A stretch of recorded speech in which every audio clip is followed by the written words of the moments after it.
does the money drive the tech so you can explore, or does the tech drive the money so you can explore? Does it explore?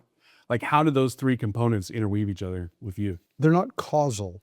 It's more like a triangle where they all reinforce each other. So I strongly believe in technology development and hopefully doing things technologically that will advance us as a species. But at the same time, as any good investor, I want them to be successful and have them make money so that I can then fund the other activities that I do in exploration and non-financial technology development, particularly marine research. Yeah, because and that's another thing is like, because you were a mountaineer, Yeah. space, ocean, but it seems like the ocean side of things is where at least most of the visibility is. Right. Mountaineering is more of a quiet endeavor, and many people do mountaineering, but that's what I did primarily more in my 20s and 30s when, I had the ability to do really extreme climbing, and that is less an opportunity the older you get. It just becomes much more dangerous.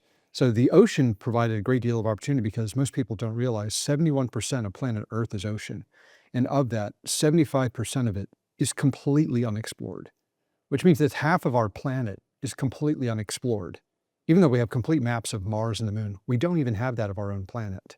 And so I saw that as an opportunity. And back in 2015, I couldn't believe we hadn't been to the bottom of 4 of our world's 5 oceans. And yet, just at the edge of technology, that was possible. And so I took it upon myself and built a team. I helped design and build a submersible. I piloted it because that's what I do. And we undertook that mission.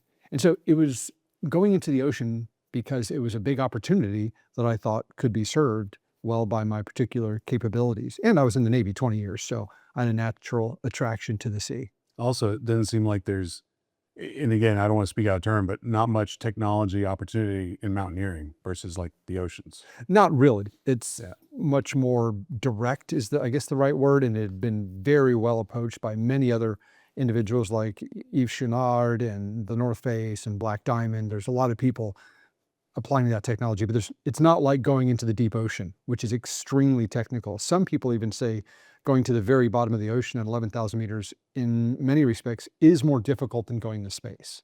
And it is, along certain axes.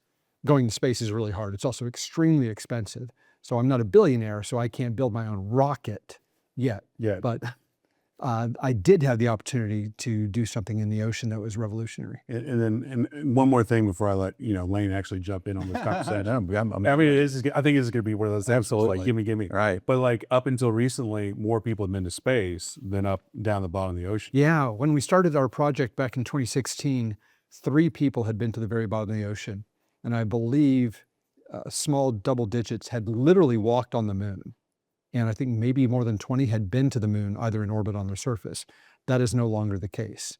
And most of the people that have been to the bottom of the ocean, I took them there. Over 17 people at last count. I've been down there 15 times now. So we were able to produce technology that allowed us to repeatedly and safely go to the very bottom of the ocean. I mean, there's an analog of, having reusable rockets. Because none of the submersibles that ever dove to the bottom of the ocean ever did it twice. They never did it again because it is a brutal environment and just destroyed equipment. But this submersible that we built was designed for survivability and repeatability. And I'm very happy that we opened up that technological door because now there's a system and a technology that allows us to go to any place on the seafloor repeatedly and safely. That door didn't exist before.